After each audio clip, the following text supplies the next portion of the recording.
Have you caught your significant other cheating? Tell the story. I didn't plan on coming home that early. Friday. Traffic.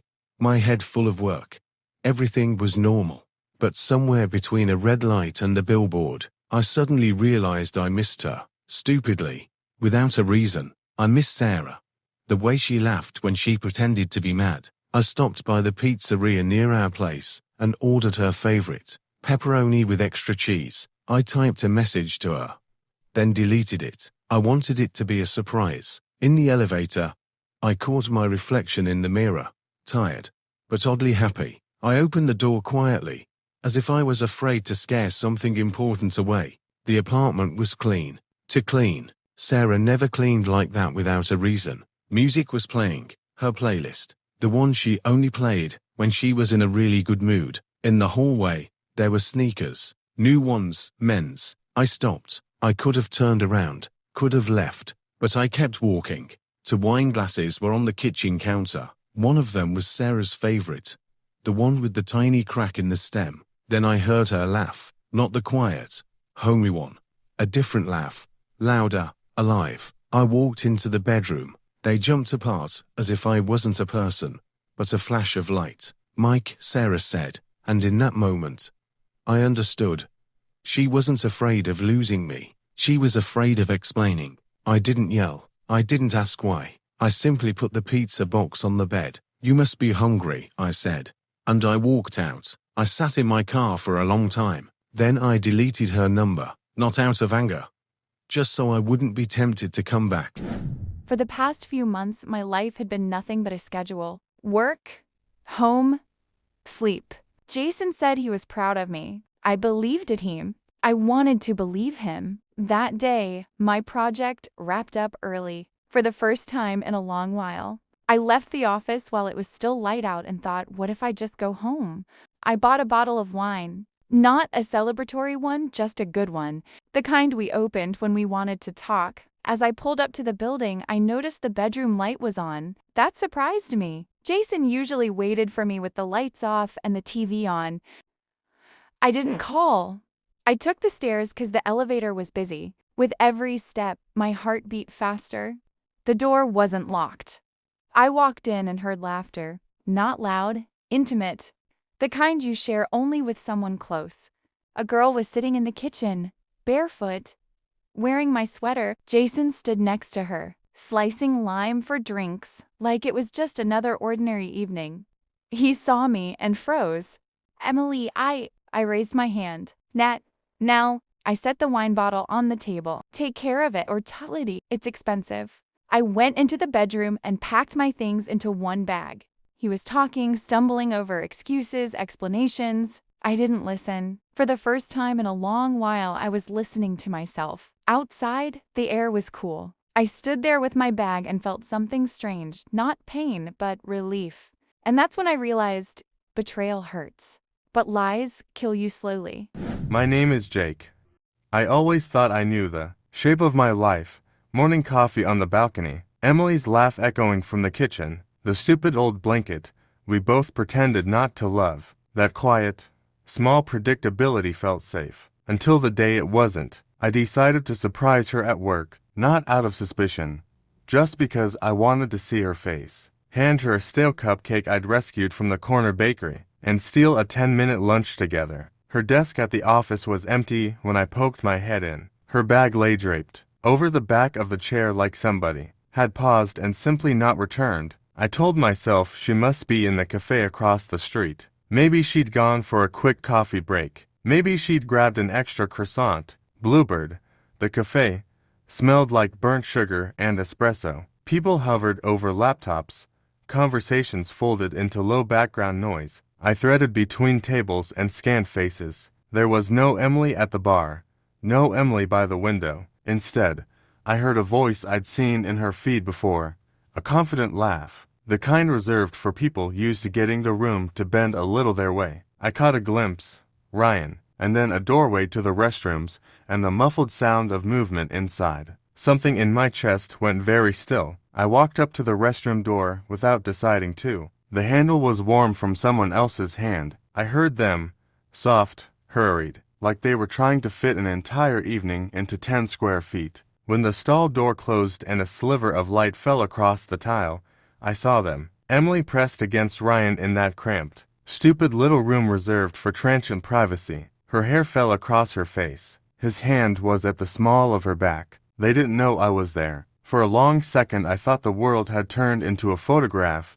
Flat colors. Perfectly composed betrayal. My mouth went dry. I wanted to shout, to storm in, to break something loud enough to be noticed in the street outside. But instead I stepped back into the cafe like a ghost. I didn't want to give them the spectacle of my pain. I left the cupcake on the counter, left my name on no receipt, and walked out of Bluebird as if the night air could press everything back into place. There were conversations after, a dozen of them, sharp and clumsy, accusations that landed like bones, apologies that sounded rehearsed, promises that fell apart mid-sentence. She called it a mistake. She called it a lapse. She called it something that would never happen again. For a while we stayed together, because habit is heavy and because both of us preferred a familiar ache to a terrifying clean break. Then everything else that could go wrong did. My company announced layoffs. My income evaporated. The savings I'd trusted like a safety net turned out to be more of a thin blanket. We learned how loud apartment pipes could be at night. We learned how small rice stretched into 3 dinners if you rearranged it right. When the cupboards echoed and the lights stayed off to save a few bucks, I watched the way Emily changed. It wasn't dramatic at first. It was a slow cooling, a weathering of warm gestures into practical calculations. She started going to different events. Charity galas for networking, cocktail parties my shirt didn't fit in, weekends that had room service photos and happy disclaimers. That's where I met Ethan, or rather, where I heard about him. Ethan with the tidy smile and the LinkedIn of a man, the kind of man whose jokes come with contacts and whose quiet is padded by capital. A month later she told me she'd been spending more time with him. It sounded so clinical. She said she wanted stability. She said we wanted different things. And then she left, not with a slammed door or a dramatic scene, but with the kind of slow, matter-of-fact packing that made every photo on the fridge feel absurdly staged. I remember watching a cab pull away with her bag, the light from the street lamp catching in her hair, and thinking, stupidly, that if I ran after it I could still be the one she's angling toward. I didn't run. I let the cab go. The months that followed were the kind that rewrite you. There was humiliation and pride and long gray mornings where I had to convince myself to get out of bed because no one would do it for me. I learned how to cook rice in ways that were not shameful. I learned to keep my thermostat low in winter and my ambition slightly higher. I took freelance gigs. I gave up the bar stool at the place that used to play our song. I read every newsletter about startups and investing that didn't make me fall asleep. One night, with my laptop balanced on a stack of unpaid bills, I read about a small company building collaboration tools for remote teams. It was the kind of company you could picture, exploding when the world leaned into working from home. I had a tiny bit of money, not enough for any bold maneuvers, but enough for a ticket. I bought shares. People told me it was risky. Friends told me to keep my cash. I felt, instead, like I'd placed a vote on a future I actually wanted to live in. 6 months later, the market decided to believe in that future too. A big contract was announced. Press pieces followed. Institutional interest poured in. My modest investment ballooned faster than I expected. It didn't make me invincible overnight. Bills still arrived, and anxiety still visited in the small hours. But it did buy me an apartment with sunlight and a door that closed properly. It paid for quiet dinners that didn't leave me calculating change. It gave me the ability to breathe without holding my breath. I saw Emily's face months later in a lifestyle article, a glossy photo of her on a benefit night, laughing on Ethan's arm. The caption named them as a couple who believed in giving back. Her smile was the same smile I'd loved, but it was angled differently now. Softer at the corners in a way I recognized as comfort, not passion. For a second I felt the flash of something rancid. Vindication, maybe, or the blunt satisfaction that life had a sense of timing. Then that passed, and what remained was quieter. I didn't call her. I didn't send a single message to stir old things up. There was no triumphant scene in which I showed up at a gala to hoop on some dramatic music cue. The thing I wanted most was not to prove her wrong, but to be someone who didn't need that proving. I wanted to be steady. I wanted to sleep through the night without my mind turning like a keyed watch. So that's how it ended. Not with fireworks, not with heads on a platter, but with a recalibration. She found someone with more money when mine ran low. She chose comfort where I offered the messy truth of shared scrapes. I, meanwhile, learned to build myself back up from the ruins. Small baits, stubborn work, the kind of patience that isn't sexy but is effective. The market rose. My shares rose with it. My life, in its own time and in its own way, did too. If there's a moral, it's not that money heals everything. It doesn't. It's that dignity isn't handed to you because of what you own. You earn it by the way you stand when the room gets cold. I still keep the old blanket. Sometimes I wrap it around my shoulders on slow Sundays and think of how close I came to breaking. I think of Emily in that cramped restroom and feel the precise throb of a wound that taught me to be careful but not closed. I learned to trust the future again, and that turned out to be the only kind of revenge I ever wanted. My name is Anna. When my husband said he was going on a business trip, I packed his thermos and kissed him goodbye without thinking twice.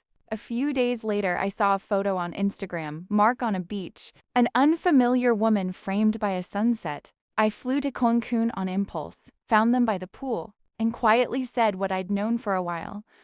You lied to me. I came home, packed his things, and took them to his parents. Mark called, begged, promised to change, I answered once. I can't live in a lie anymore. Mark and Sophie married a few months later, and their lives moved in a different direction. Mine moved on its own. I didn't look for revenge or dramatic confrontations. I slowly put myself back together. Work, friends, classes, the little projects I'd always postponed. I felt grief for what we had, but I learned to forgive myself for letting pain shape my breath. 2 years later came a cold, unexpected piece of news. Sophie died. It didn't bring me joy, only a strange, quiet disorientation. Life is fragile, and our petty dramas feel small in the face of loss. I felt real compassion for Mark and for the memories they'd made, and realized I no longer wanted to be part of a cycle of hurt and retaliation. Time healed. I opened up again and met a man who wasn't part of my old story. His name was Adam. He listened, laughed without hurry, and imagined a future made of simple pleasure. We married quietly without fanfare. A few years later, we had 2 boys, loud, curious, ordinary, and perfect. They changed my mornings. The thermos of coffee was now for park walks, and the old blanket on the couch became our storytime shroud. I don't say I've forgotten. Scars remain, like a map that shows where I've been. But now I carry a different map, one that leads home, where children's laughter fills the rooms, where my husband holds my hand without fear of betrayal, and where I feel whole again. Sometimes I think of Mark and Sophie and how quickly life can twist. Mostly I'm grateful I chose a life built from kindness, steadiness, and the small everyday joys. Like to support the channel. New videos will be coming soon.